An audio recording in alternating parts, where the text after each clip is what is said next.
This little film is to show you what the Meisner technique is. And I think we've got to be quiet about this. If people find out that you've done Meisner technique in your acting, they sometimes get a little bit nervous about it because maybe they don't know about it and they think you're going to be weird. And I certainly don't want to be weird. So I keep quiet about it.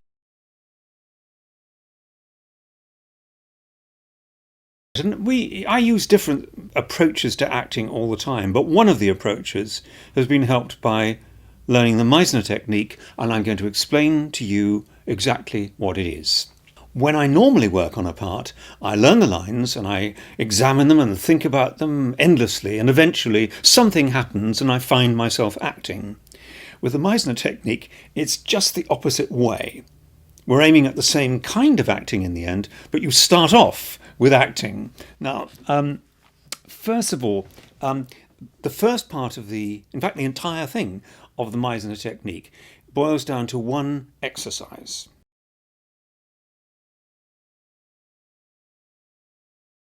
And the exercise goes like this.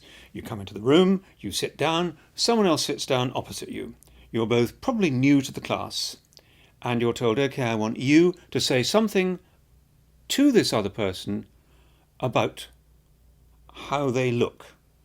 And so this person says, you have a black shirt. And you say, okay, now I want you to say the same thing back to this person. And so they say, you have a black shirt. And you say, okay, now that's the last time we will do that, because in future, when you say you have a black shirt, I want you to repeat the lines from your point of view. Now, this business of repetition, if you've heard about it before, I promise you within these 10 minutes, I will get to the entire point of Meisner. When you repeat back, you don't say you have a black shirt, you say I have a black shirt. So in other words, you repeat what you've been told from your point of view.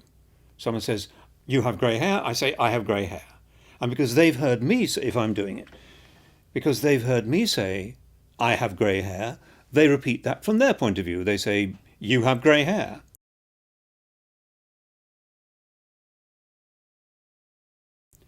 Except it's not a conversation. It's not, you have grey hair. You have grey hair. You simply repeat the last thing you've heard. So if it's been said 50 times, you have grey hair, I have grey hair, you have grey hair, I have grey hair. It doesn't matter how many times it goes on, it's only the last time you need to remember. So the wonderful thing about this exercise is you already know your lines, because the other person will have said what it is.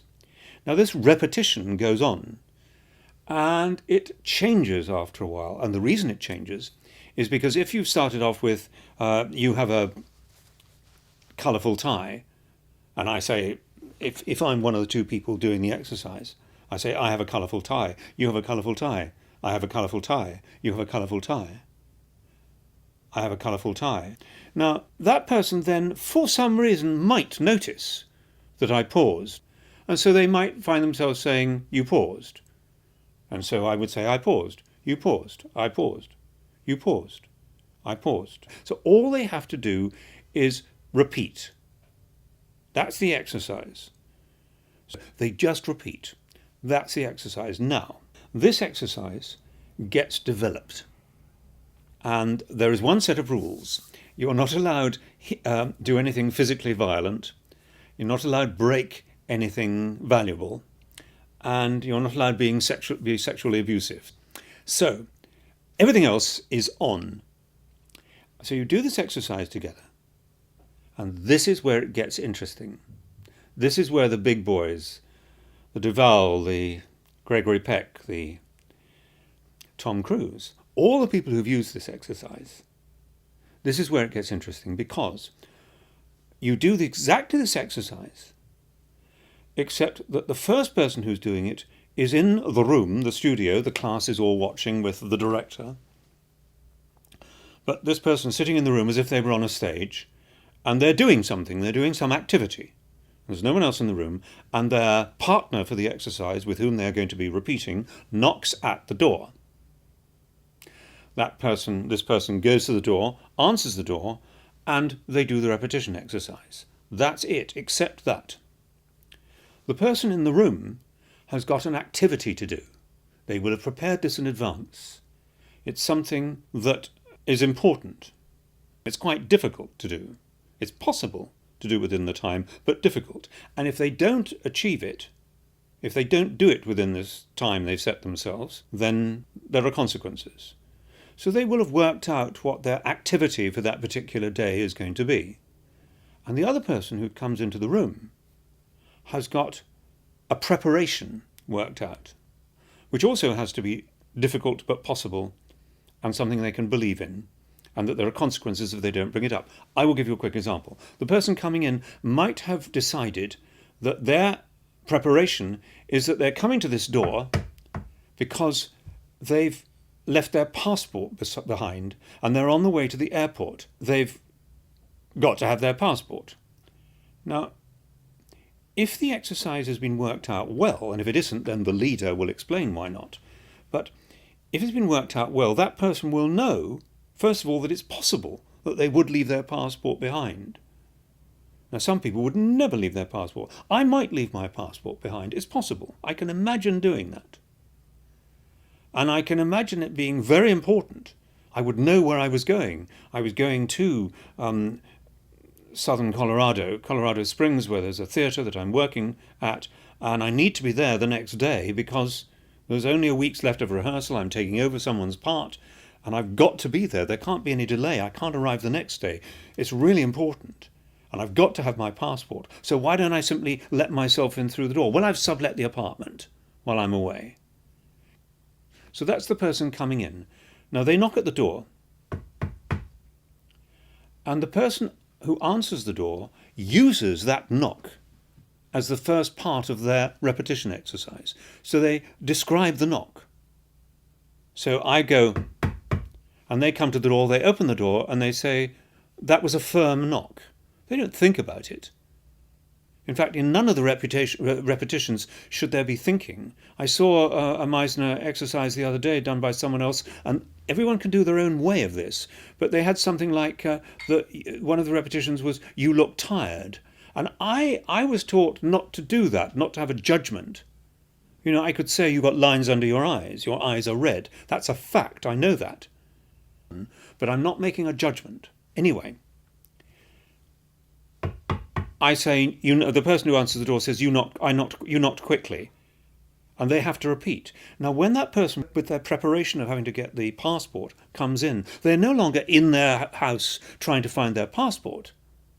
But if they've worked it out, if they've got themselves worked up enough, when they knock at that door, they will find that when they come in, they will tend to push past that person and come into the room. And this person who's let them come into the room will probably be a bit annoyed about that, and so the repetition exercise will start being quite interesting, as I'll show you in a moment. But the person in the room has an activity. I will give you an example of quite a well worked out activity.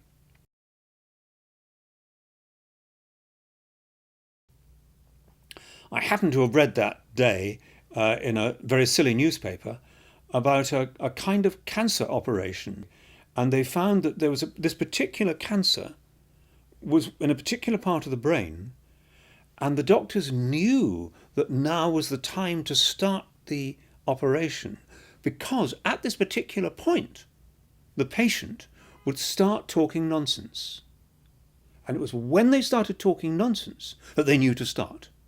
A few minutes after that, start the operation. So they would wait days sometimes till this moment happened, and then they would start the operation. I read this, and this was my preparation.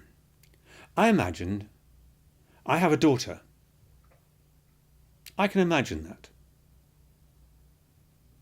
And I have not seen my daughter for a while.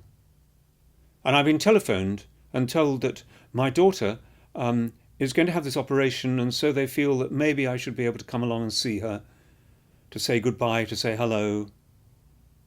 They feel that would be right. And they tell me about the operation, and I go along, and I'm by her bed. And I imagine all this before the exercise starts. I'm by her bed, and I know the operation she's going to have. And she says, hello, John. And I say hello. And she says, you know I'm going to have this operation? And I say, yes.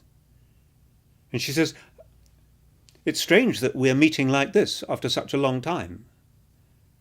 And I say, yes, this is all in my imagination before the exercise starts. I've worked this out a day in advance to bring my activity to the class, just as you want to bring vital issues to a part, any part, before you go on the stage, probably. Anyway.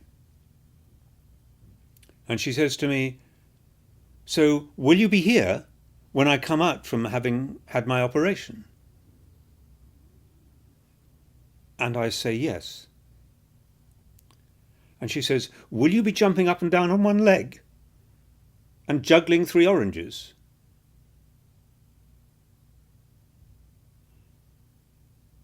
And at that point, the doctors who have been listening nod at me and they start making arrangements for her to be taken off to have the operation.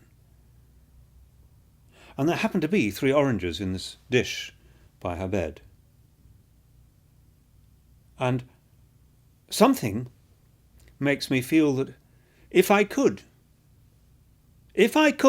I don't like to think positive thinking and all this stuff, but if I could juggle 3 oranges in the air, jumping on one leg while I do it, it might bring her through the operation. And I can believe that. Think me mad? I don't care. I can believe that. And if I drop an orange, I'll feel it's like the surgeon dropping a stitch in the operation. So that's my activity. When the exercise starts, my activity is that I have a few minutes before the operation starts to learn to juggle with 3 oranges while I'm jumping around on one leg. And I've just started. And it's not going terribly well, but I'm trying quite hard. And at that point, what happens? A knock at the door. I have to answer the door. I go to the door, I run to the door. I say, that was a loud knock. And I come back into the room. And this person comes in and tells me that I'm juggling with 3 oranges. I'm juggling with 3 oranges. You're juggling with 3 oranges. This person takes one of the oranges away. Oh, don't do that. Don't take one of my oranges away. You see, I can just make, well, not so much make the emotion happen. It's just a fact. If you put that number of pressures on yourself and they're real, then you will find yourself upset. Now, I'm not allowed to hit this person. I'm in control.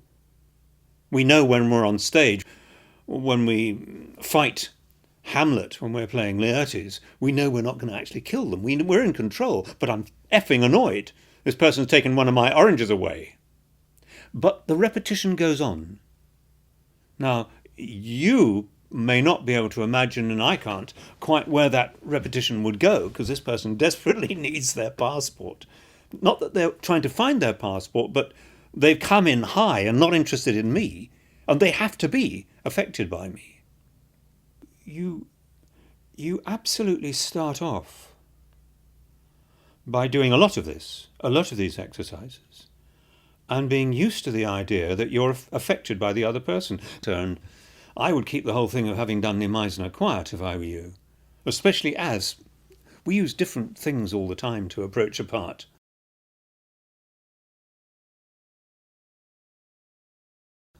But that's what the Meisner technique is about.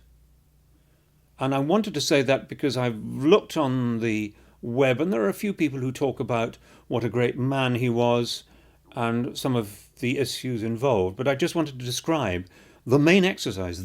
There are aspects which are connected, like the lines.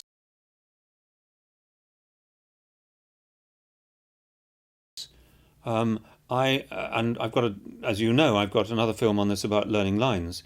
And I think all directors would go along, most directors would go along with this idea of knowing your lines really well, really, really so well, that you don't need to think about them.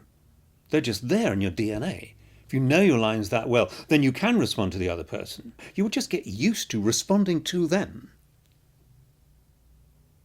So that's it really. That's the Meisner technique.